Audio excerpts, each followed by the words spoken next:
soy Ana María Humanes y hoy te traigo en exclusiva desde Nepal un encuentro con Viridiana Álvarez, la alpinista mexicana que ahora mismo tiene el récord por ascender más rápido con oxígeno complementario las 3 montañas más altas del mundo: el Monte Everest, el K2 y el Kanchenjunga.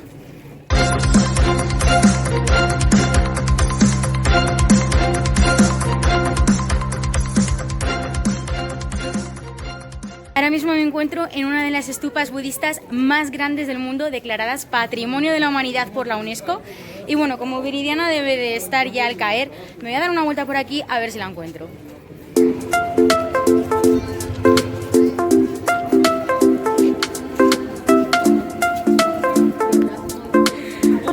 Hola Viridiana. Hola María. Bienvenida, ¿cómo estás? Muy bien, muy contenta viendo aquí equipo para la siguiente expedición en algunos días para Madablam. Eso me han contado, que la siguiente expedición va a ser a Madablam. Sí. ¿Te parece que demos una vuelta y me cuentas? Claro.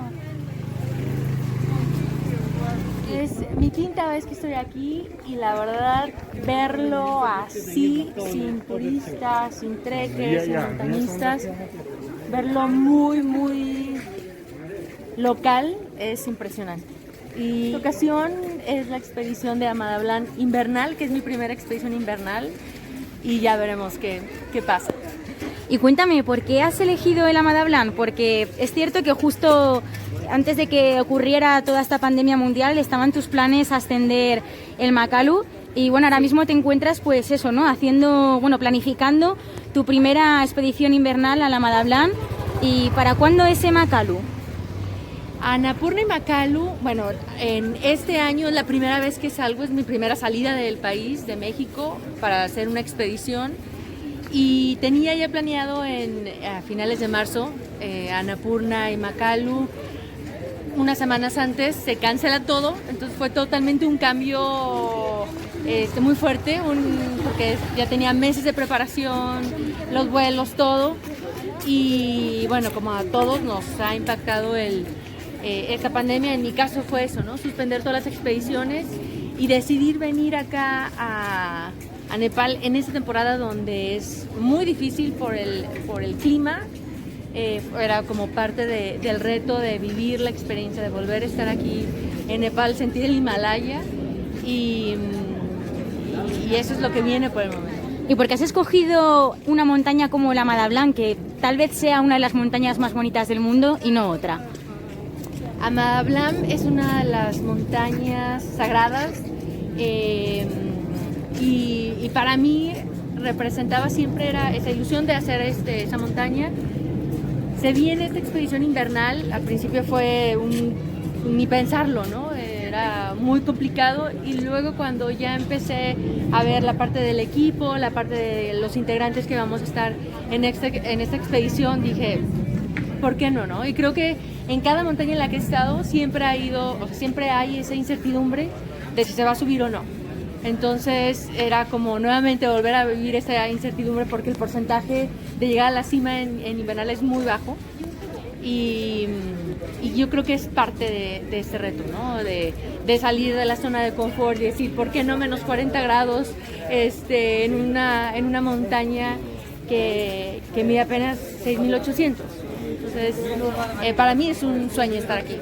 Y cuéntame, ¿cómo te has entrenado durante el confinamiento para poder planificar el ascender una montaña como el Madablam, que es bastante técnica? En esta parte de entrenamiento, también en las montañas de México estuvieron mucho tiempo cerradas y fue como, bueno, entrenar primero en casa, usar lo que es a través de aparatos, de ver lo que son programas de entrenamiento en internet. Y abren las montañas en México hace un par de semanas.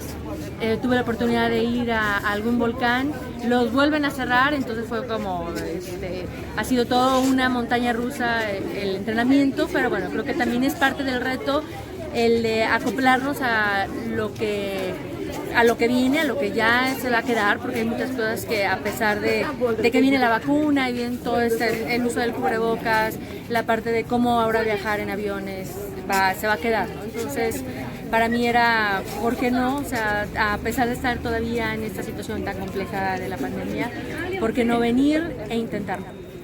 Y cuéntame, ¿te sientes preparada o tienes algún tipo de miedo porque los entrenamientos han sido diferentes?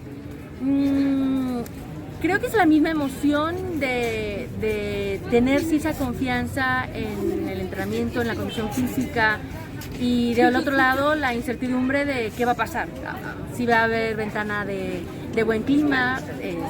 Todavía ayer checo el clima y estaban vientos de 100 kilómetros por hora con menos 37 grados, era algo imposible. Entonces esa sensación creo que siempre va a estar en las expediciones, y es parte de, ¿no?, vivir en ese estado de salir de la zona de confort en todo momento.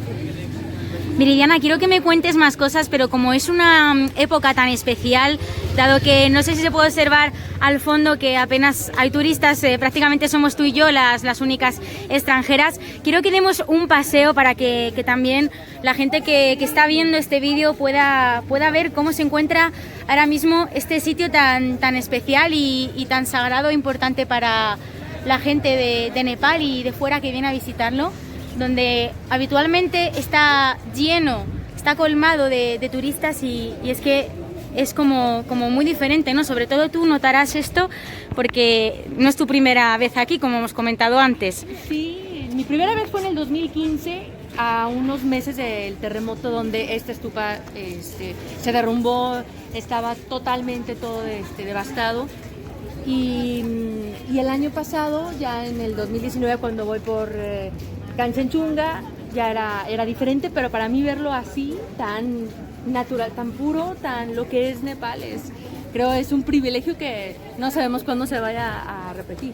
Ya, hablando de privilegios, cuéntame, ¿te ha costado mucho trabajo poder viajar aquí? ¿Cuáles son las condiciones ahora mismo para poder llegar al corazón de las expediciones? Ahora la restricción que pone Nepal, bueno, para cuidar también a su gente, que es muy importante porque es una ciudad donde recibe de todo el mundo, entonces se volvía un foco de infección. Ahora lo que hicieron fue abrieron algunas expediciones, muy pocas montañas, solamente alta montaña. No hay ahorita tanto los caminos, los acercamientos a los campamentos base de estas grandes montañas, y a través de una carta de invitación que te da la empresa con la que gestionas toda la logística, y tienes que tener una prueba negativa de COVID 72 horas antes de llegar aquí. Entonces es todo un protocolo, y desde todo lo que se vive en las restricciones que tiene cada país. Bueno, yo viniendo de México fueron casi 40 horas para llegar aquí, entonces toda una travesía desde salir de México hasta llegar aquí ya es una aventura.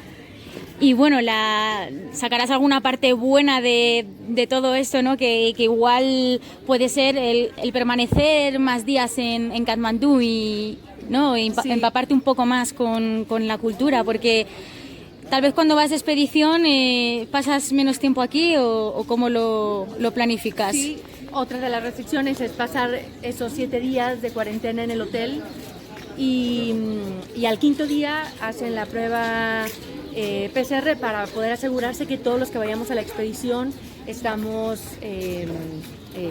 bien. Entonces estos días para mí aquí y viviéndolo de esta manera va a ser espectacular, porque es realmente ver cómo era Katmandú en su estado natural, ¿no? Sin tanto turismo. Y bueno, también la otra cara, ¿no? Que también les ha afectado en esa parte de no tener esos ingresos, pero generalmente antes de una expedición es llegar aquí a Katmandú 3 días y después a la montaña, ¿no? Entonces realmente estar aquí, ver esto y tener esos días para poder descansar, aclimatar en Nepal es impresionante. Has mencionado en varias ocasiones a tu equipo de expedición. Cuéntame, ¿cuántas personas os vais a intentar hacer cumbre? En esta ocasión somos 6 personas. Es una persona... ¿Eres la única mujer o...? No, de hecho somos 6 personas y son 3 mujeres y 3 hombres. Entonces es algo extraordinario y para mí es algo, al principio pensé que iba a ser la única mujer y sabiendo que había más mujeres, que va una chica que fue la primer omaní en llegar al Everest, va una chica de la India, va una persona, un catarí, un egipcio y va un turco. Entonces toda la diversidad también estar en el campamento base y compartir anécdotas, historias y la hermandad que se hace en una expedición es única porque se está viviendo lo mismo en la cuestión de la supervivencia, ¿no? En una montaña. Entonces nos vemos uno por el otro y no hay tanta competencia, ¿no? Es más una hermandad que se hace en el poder compartir momentos tan impresionantes como es estar en estas cimas que son los puntos más altos del planeta. Si te parece, vamos a buscar algún sitio para comer, porque estamos aquí dando vueltas en la misma dirección, dado que la cultura de ellos es esa, caminar en el sentido de las agujas del reloj. Así que vamos a buscar un sitio donde poder almorzar y nos metemos más en una parte un poquito más personal, para que tú como mujer nos cuentes cómo has llegado hasta el techo del mundo y también pues puedas transmitir esa pasión que tienes por la montaña.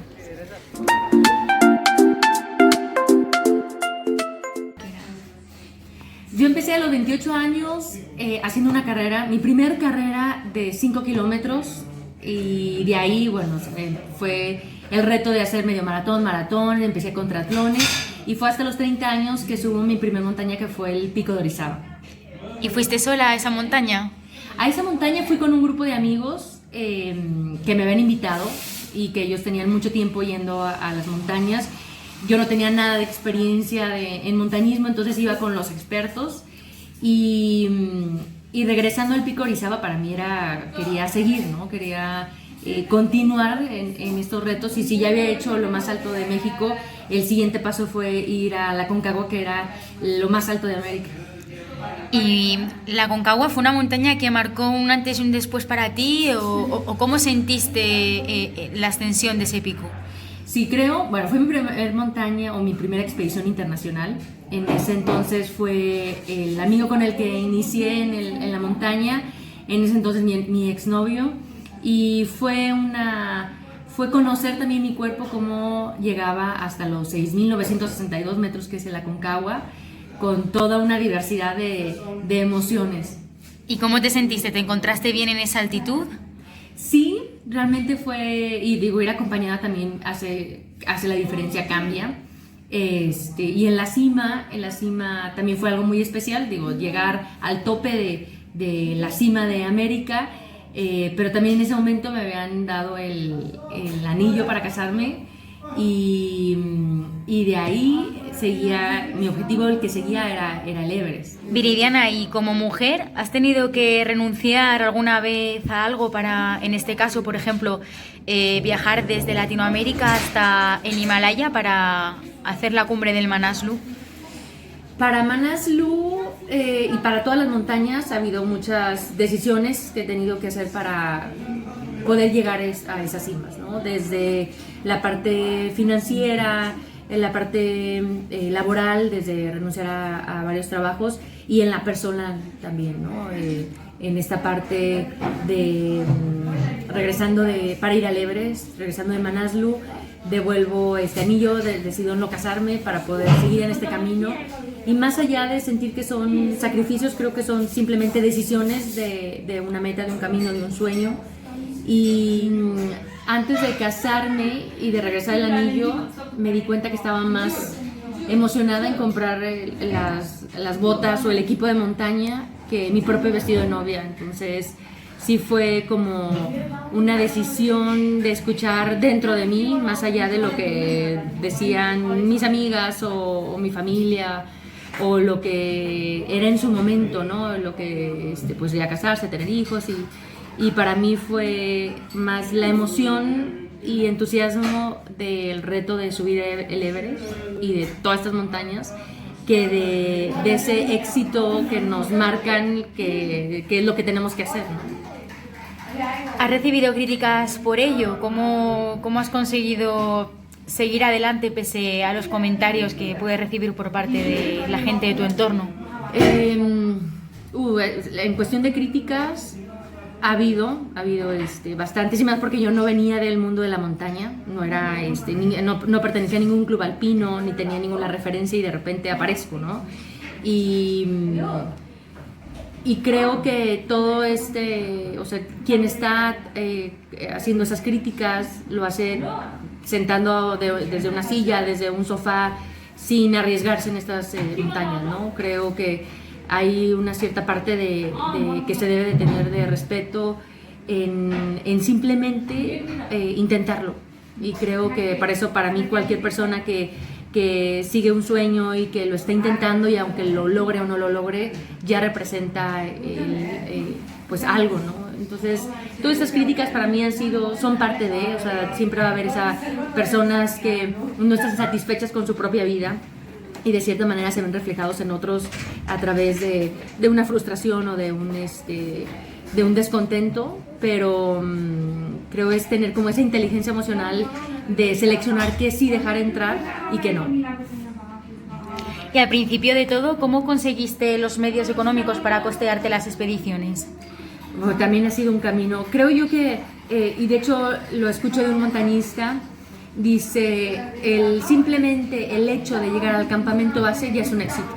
Y creo yo que para poder juntar todo el dinero y llegar a la montaña, llegar al campamento base de cualquier montaña ya es un logro, porque son expediciones muy costosas, son alrededor de 2 meses del otro lado del mundo, en donde se tiene que tener pues toda la parte, desde los permisos que se paga para el gobierno de Nepal o de Pakistán o de donde sea la montaña. Y bueno, pues han sido en todo este camino de, más allá de sacrificios, sino de decisiones, de renunciar a trabajos, vender mi auto en el caso para Everest, fue hacer pues una planeación de decir, bueno, ¿cómo puedo ir ante una empresa cuando todavía no he logrado nada y que me pueda patrocinar, ¿no? Entonces, ¿llegaste a vender tu coche entonces? Sí, tuve que vender mi coche, varios trabajos, acercarme a empresas para ofrecer conferencias, que era algo que en esa parte como profesional me ha ayudado, donde estuve trabajando 10 años atrás de un escritorio, y también dejar eso atrás también, poder decir, ya no voy a estar teniendo un sueldo o un salario mensual que sabía que iba a estar ahí, e irme hacia la incertidumbre de tener mi propia empresa, pero para poder también tener la flexibilidad del tiempo y de poder irme ya sea 1, 2, 3 meses a expediciones.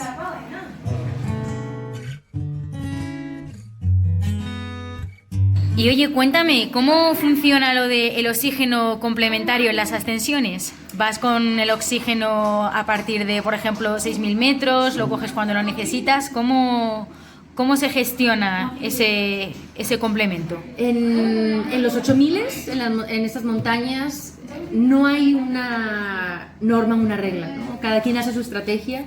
En mi caso, los 8.000 que he subido los he subido con oxígeno suplementario.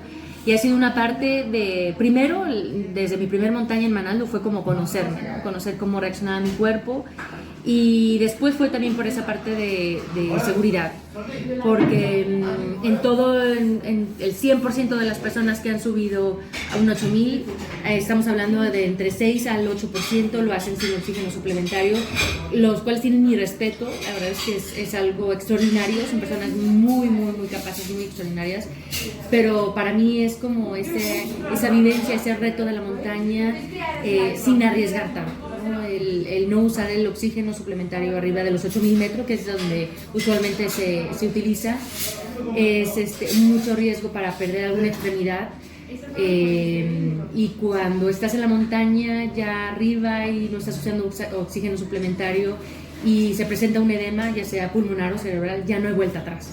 O sea, aunque te pongas el oxígeno, ya no va a haber manera. Y para mí la montaña, ya de por sí estar ahí representa, cada quien tiene sus retos, pero no creo que se demerite esa parte, ¿no? Tiene todo mi respeto a la persona que que no use el oxígeno suplementario, pero como también lo tiene la persona que va ahí, también está arriesgando su vida, ¿no? Y son diferentes niveles de retos, pero en mi caso es como un reto muy, muy personal. Y hablando de retos, ¿qué supuso para ti a nivel personal, como mujer, conseguir hacer cumbre en el K2, que es considerada la montaña asesina, y además que dicen que tiene como una especie de maldición, que las mujeres no la pueden ascender? Sí, hay es simplemente el nombre de la montaña ya impone, y estar ahí y verla es como, de verdad, ver la magnitud de lo que es el riesgo y el peligro. Y en porcentaje de fatalidad del K2 estamos hablando que de 4 personas que suben, una no baja, ¿no? Una muere en el intento. Entonces, saber ese porcentaje y estar ahí y saber que hay una leyenda de las mujeres del K2 que mueren en otras montañas o ahí mismo era fuerte, pero para mí creo yo que el fracaso no es llegar no a la cima, ¿no? El fracaso es no intentarlo. Y el haber ido y saber que no había una mujer latinoamericana que hubiera subido el K2 y estar ahí y poder tener ese privilegio de poder estar en la cima, y pagar el costo, ¿no? También de ello, ¿no? Desde ver gente morir, estar en accidentes donde en un hilo ver la vida pasar en un segundo, ¿no? Y creo yo que cuando hay más peligro es donde más te aferras a la vida, o al menos donde yo más me he aferrado a la vida y donde más viva me he sentido, ¿no? En lugares donde más riesgo he tenido. ¿Y cómo te sientes al haber hecho cumbre a la primera en 3 ocasiones, las 3 montañas más altas del mundo? Creo yo que es una parte como de aceptación de la montaña, ¿no? Y siempre dicen, ¿no? La montaña también nos elige, como nosotros elegimos la montaña también nos elige. Y me siento muy bendecida en ese aspecto de que todos los factores que están se alineen para poder llegar a esas cimas. Y hay un tema también del ego, ¿no? Se cuestiona mucho, por ejemplo, las personas que suben estas montañas porque dicen que nada más suben por la foto, ¿no? Y creo yo que si fuera por una foto no se pagaría el costo de la vida misma. Y me ha tocado ver personas que van por esa foto y que no llegan, ¿no? Entonces ahí es donde se ve la diferencia de las personas que realmente es una pasión, que realmente es un interés auténtico de enfrentarse a uno mismo, ¿no? Porque no conquistas a la montaña, te conquistas a ti mismo, ¿no? Y eso un montañista lo sabe muy bien, porque nos enfrentamos no es a tormentas, no es a riesgos, sino nos enfrentamos a nuestros propios miedos, ¿no? Eso que está tan dentro de nosotros. Y realmente en esta parte de los intentos que muchas personas tienen que hacer para llegar a una cima, y el pensar y verlo, porque yo he tenido la oportunidad de llegar a la primera, es un tema, creo yo, que cada uno de nosotros tiene un aprendizaje muy específico y diferente en cada montaña, ¿no? Siendo la misma montaña, son diferentes historias de aprendizaje, y eso es como en la vida, ¿no? En la vida no elegimos qué necesitamos o qué queremos aprender, ¿no? La vida nos pone los retos para los cuales tenemos que nosotros poder salir de esa zona de confort y poder superarlos.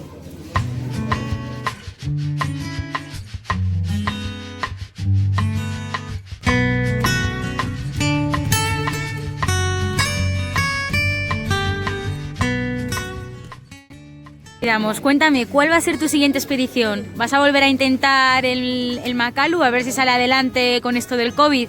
Sí, bueno, ahorita, este mes, o al menos estas próximas semanas, a Madablam, pero en abril, mayo voy a intentar Annapurna, que también es una montaña impresionante, Makalu, y las más que se puedan el siguiente año para ir por más récords, de traernoslos de otro lado y llevarlos a Latinoamérica.